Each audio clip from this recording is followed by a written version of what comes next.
시카고 팡스입니다. 창세기에는 12장부터 마지막 장까지 긴 내용에 실은 이스라엘의 민족의 믿음의 조상 계보입니다. 아브라함과 그 아들 이삭, 이삭의 아들 야곱, 야곱의 아들 요셉, 이런 사람들의 이야기입니다. 파란만장한 삶이죠. 그러나 그 삶 속에서 번뜩이는 믿음의 여호와를 섬기는 믿음의 진수가 있습니다. 구속사의 기본이 되기도 합니다. 이를 보면서 우리가 그렇게 살아야 한다는 메시지를 주는 겁니다. 이 내 족장의 삶을 가만히 생각해 보면은 신앙의 진수만이 아니라 신앙의 네 단계가 있단 말이죠. 이 네 단계는 누구든지 거쳐야 될 단계입니다. 훈련받는 단계이기도 합니다. 하나님의 백성들은 다 이 네 과정을 거쳐야 정상적인 하나님의 자녀가 된단 말이죠. 그 말씀을 나누고자 합니다. 그 첫 번째는 아브라함입니다. 아브라함이라 그러면 신앙의 첫 출발입니다. 그렇습니다. 신앙은 곧 처음 믿는 자들에게 나타난 전형입니다. 아브라함이라 그러면은 분리입니다. 분리, 떠나는 것입니다. 신앙의 첫 단계는 떠나는 겁니다. 너의 모든 본토와 친척과 아비집을 떠나라. 그리고 내가 지시할 땅으로 가라. 신앙의 첫 단계는 출발입니다. 분리입니다. 결단입니다. 이것이냐 저것이냐 선택입니다. 현재 그 자리에 있겠느냐 떠나느냐. 아브라함께 요구하는 것은 바로 그겁니다.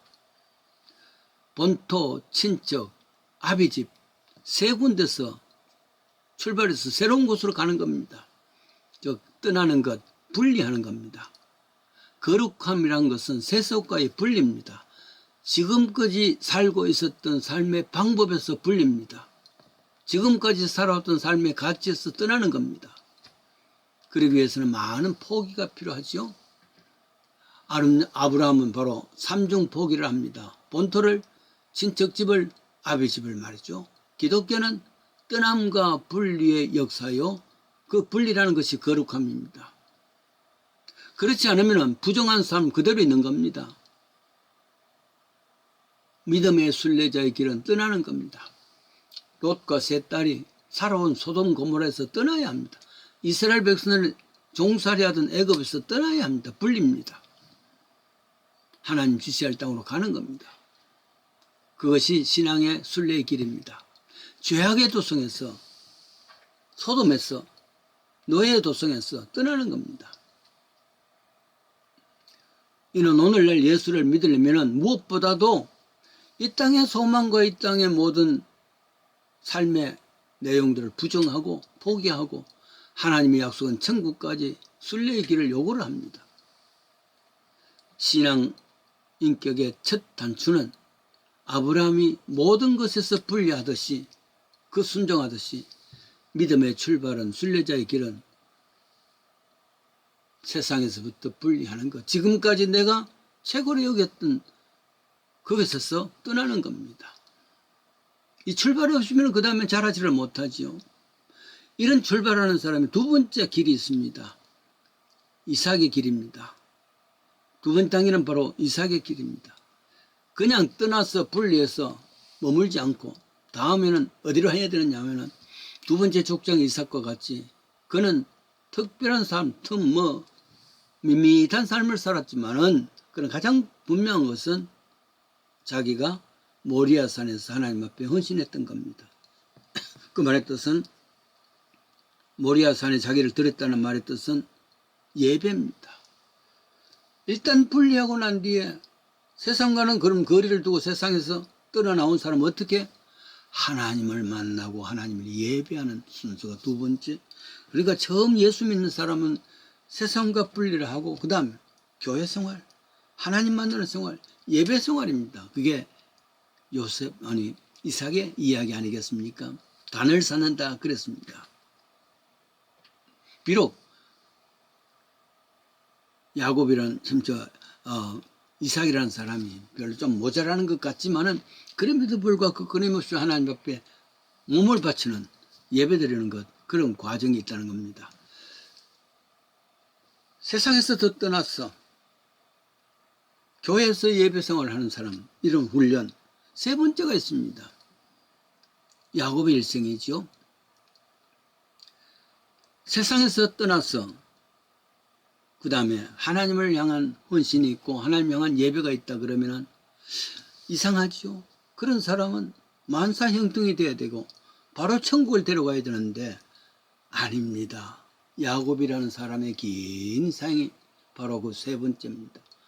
바로 천국 간 것도 아니고 만사형통도 아닙니다. 제일 이 땅에서 괴로운 삶을 살았던 사람, 지팡이 하나를 짚고서 고생했던 사람은 바로 이 야곱입니다. 세상에서 분리 나왔어. 교회 나와서 예배를 봐. 이런 훈련을 받은 사람이라 할지라도 하나님께서 잘했다 하고서 바로 천국을 데려가는 것이 아니고 잘했으니까 내가 상을 주지 만사형통되는 것이 아니라 고난도 있고 아픔도 있고 슬픔도 있고 눈물도 있습니다. 어쩌면은 다른 사람보다 더 어려운 삶을 살지 모릅니다. 그러나 이는 천국까지 가기 위한 순례자를 위한 훈련이라 그렇게 생각하면 됩니다. 여인에게서 난 사람은 산날이 적고 괴로움이 가득하며 발생한 것이 꽃과 같아서 쇠하해지고 신속히 갑니다. 욥의 이야기입니다. 그러나 결국 그러한 것은 오직 그가 아시나니 그가 나를 단련하신 후에 정금같이 나오리라. 욥의 고백과 같이 23장 10절이죠. 단련해서 정금 같은 수준으로 높이기 위해서 이 땅에서 천국 데려가지 않냐고 이런 훈련 저런 훈련 아픔을 상처를 넘어지기를 다 한단 말이죠. 그 많은 고난을 갖는 것입니다. 이 땅에 순례자의 길이라는 것은 세 번째 신앙의 단계였습니다. 현실의 삶이란 말이죠. 온갖 희노애락을 통해서 신앙의 인격이 정금같이 단련되는 것입니다. 그것이 십자가의 길이죠. 야곱의 일생이 제일 길게 창세기에 나와 있는 것도 결국 이 땅에 사는 사람들은 다 긴 세월을 통해서 고난당하고 아픔을 당하고 그 가운데서 정말 정금같이 나온단 말이죠. 창세기 47장 9절에 보면은 이 야곱이 애굽의 대통령이 되는 애굽의 왕이 되는 바로를 만납니다. 그때 이야기합니다. 내 연세가 얼마뇨 하고 묻습니다. 야곱이 대답합니다. 내 나그네 길이 세월이 130년이다. 험악하고 험악한 세월을 보낸 나이다. 그래요. 그 야곱의 일생이 difficulty 표현했습니다. 이제 신앙의 의미가 마지막 단계에 있습니다. 요셉의 모습입니다. 성화의 단계, 거룩함의 단계입니다. 아버지 야곱은 그 긴 고난의 세월을 보낸 이유는 자기가 넘어지고 자기가 뿌린 만큼 거두는 겁니다.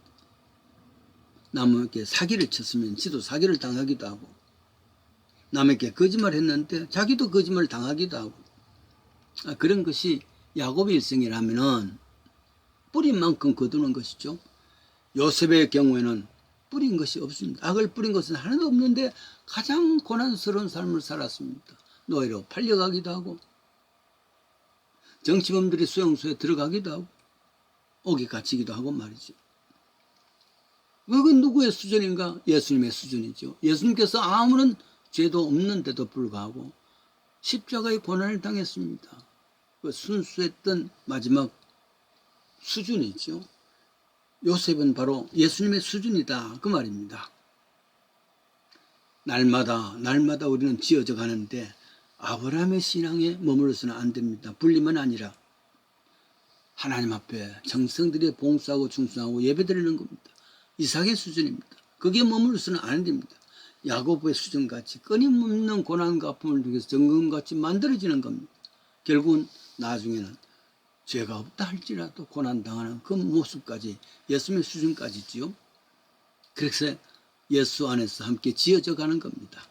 말씀대로 이 내 족장을 생각하면서 내 신앙의 단계를 생각하면서 내 믿음이 어느 수준쯤 되는가 생각하면서 더 순수한 예수님을 닮아가는 그런 믿음의 수준까지 자라기를 간절히 바랍니다.